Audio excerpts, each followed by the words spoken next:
Welcome.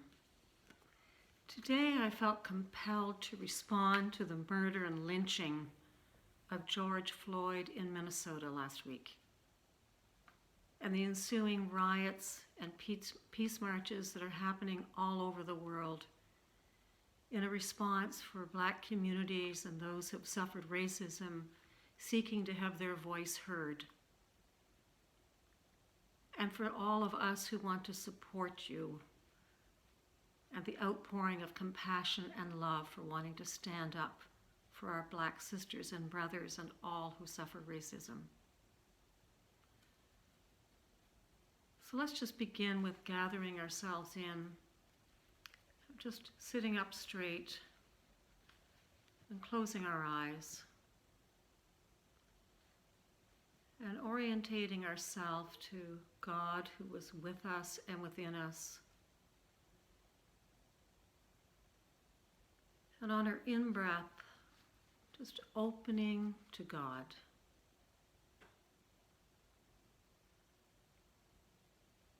And on your out-breath, into the spirit of love within.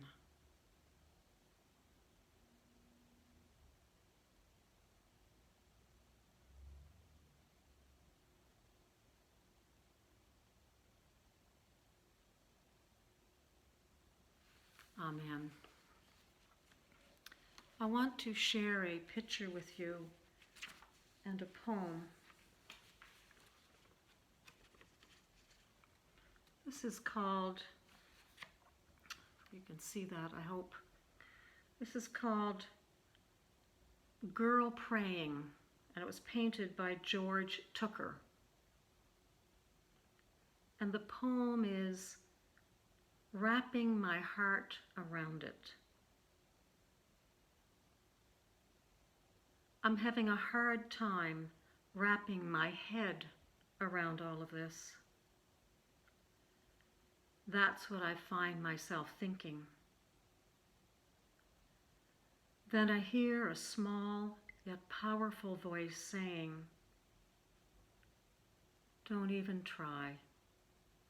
Let it go. Release it so it can drop to the deepest part of your heart."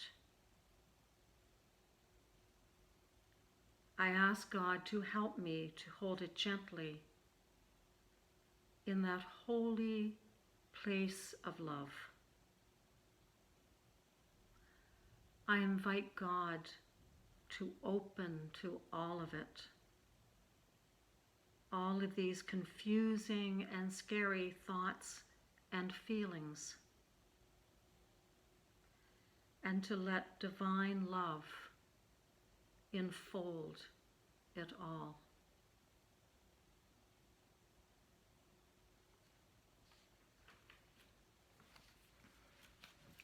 I'd like us just to take a moment just to close our eyes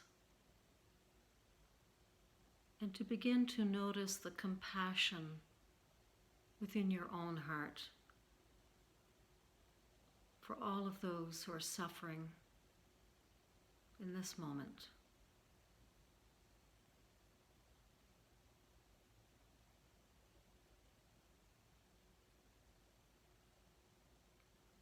And to notice the disposition of your heart. When we hold compassion, there is an openness and a sense of connecting to others. Just notice this beautiful and sacred compassion within your own heart.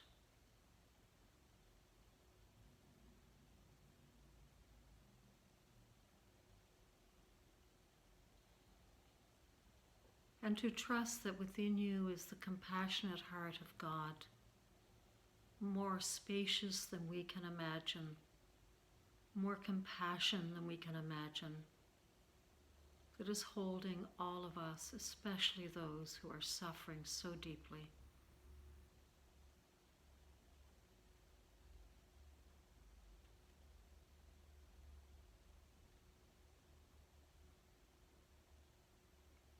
Amen. Excuse me. For those of us who are committed to a spiritual path, we really seek earnestly to allow our interior lives to extend to our exterior lives. It's the whole purpose of our spiritual lives. So that what we are experiencing inwardly in our times of quiet and prayer or meditation can then be manifested outwardly, so that we are aligning our most deepest values with how we actually live. Martin Luther King said that riots were the language of the unheard. And he said that many white people were more concerned about tranquility and maintaining the status quo than justice, equality, and humanity. He was imprisoned over 30 times, and his activism cost him his life. When he was imprisoned each time, he took with him a small book by Howard Thurman, this small book called Jesus and the Disinherited. Howard Thurman was an African-American social activist, theologian, and mystic. And while this book is a small little book, it has profound insights into the heart and mind and soul of the oppressed, from slavery to all forms of racism. His grandparents were slaves. He is a profoundly deep thinker and spiritual man. So I encourage you to check out this book, Jesus and the Disinherited. I'd also like to introduce you to Sister Antona Ebo. And I'm not sure how to pronounce her name, so forgive me about that. Antona, Antona Ebo, E-B-O. She was an African-American Catholic nun. She died in 2017. She had the tremendous courage to speak up and stand up to systems of oppression toward her community and toward herself, both outside in society and also within her Catholic Church and within her own religious order. Took tremendous courage, and it was a profound act of love to do so. All of these that I've mentioned had an indomitable inner strength that was founded on their faith in Jesus of Nazareth. He was their model, the one who too knew what it was to be oppressed. He was a Palestinian Jew who lived in an occupied country. And he stood up time and time again to speak up and stand up for the oppressed and the marginalized. And he spoke up against the religious leaders of his time and against political leaders. And it cost him his life.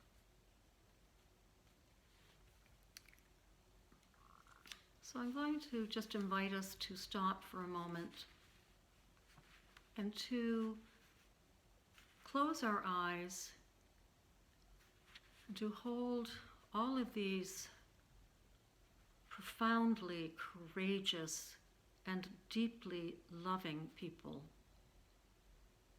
peace activists, courageous people, and to hold them in our heart in this moment and in our mind. And also all of those around the world right now, all those who are suffering and all those who are responding with courageous love. And to ask, where is God's Spirit? Where is the movement of God's Spirit in this moment?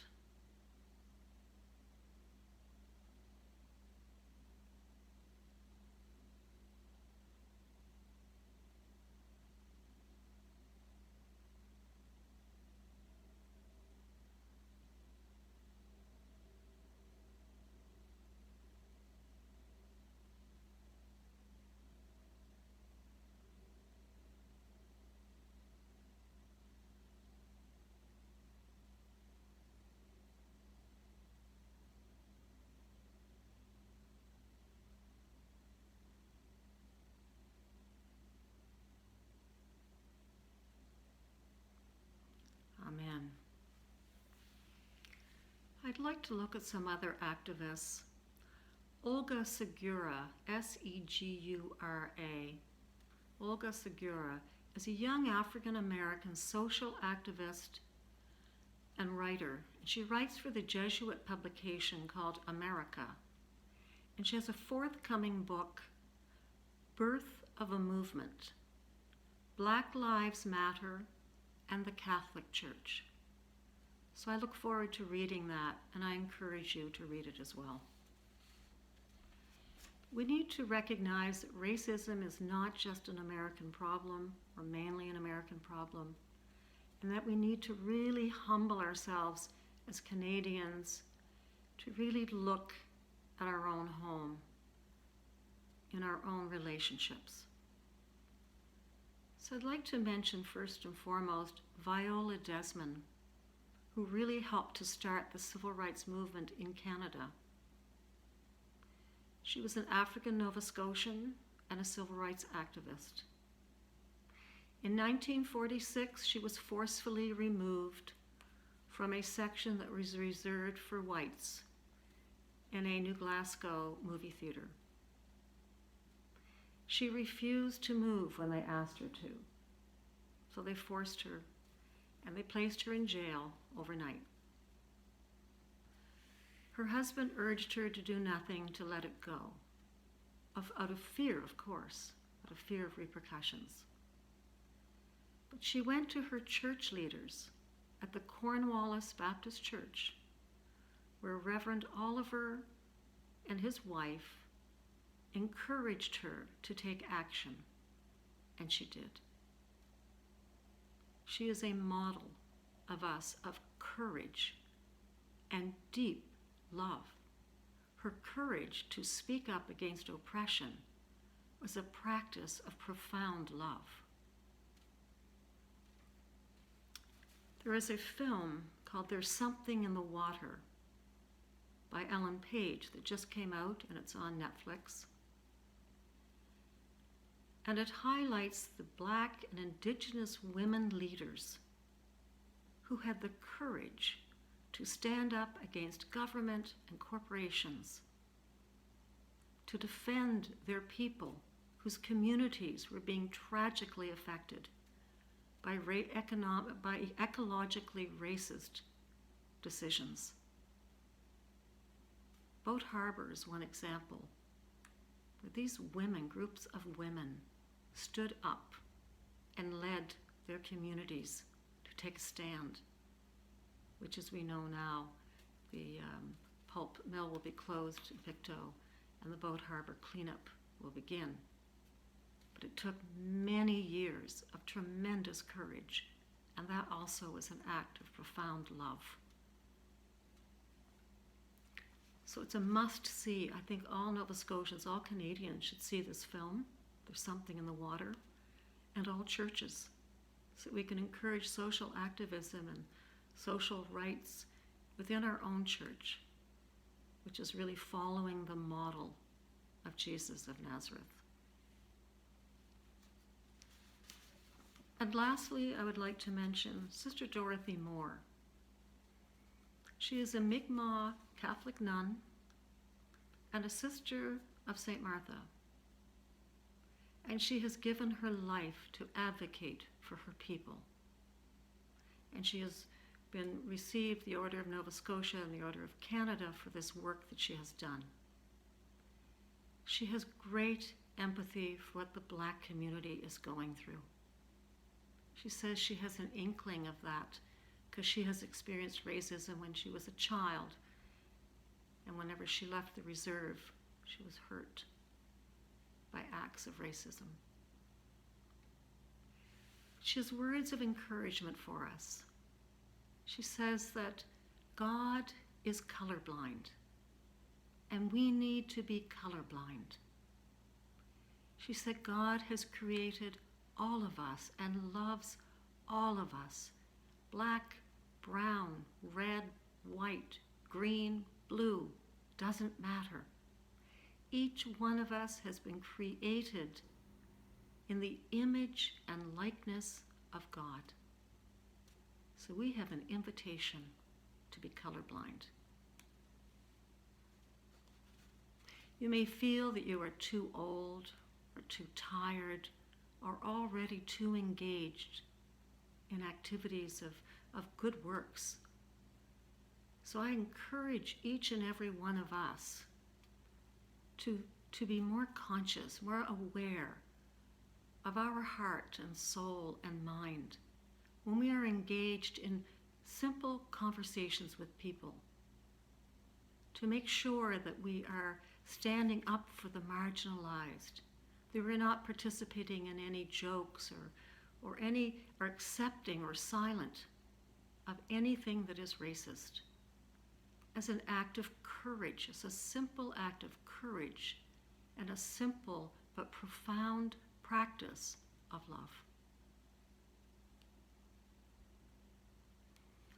So to finish, I'm sorry, I wanted to say that there's a Black Lives Matter support fund, Black Lives Matter support fund on Facebook, and you can contribute to that and you will get information from them about what's going on and how we can help. So let's end by taking some silence, and in this silence, just going deeper than all of our chaotic thoughts, troubling thoughts, and to enter deeply into our heart, as the poem spoke of, and to ask ourselves, what is God's invitation to you in this moment, in this time? What is God's invitation to you?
Amen. Thank you for joining me.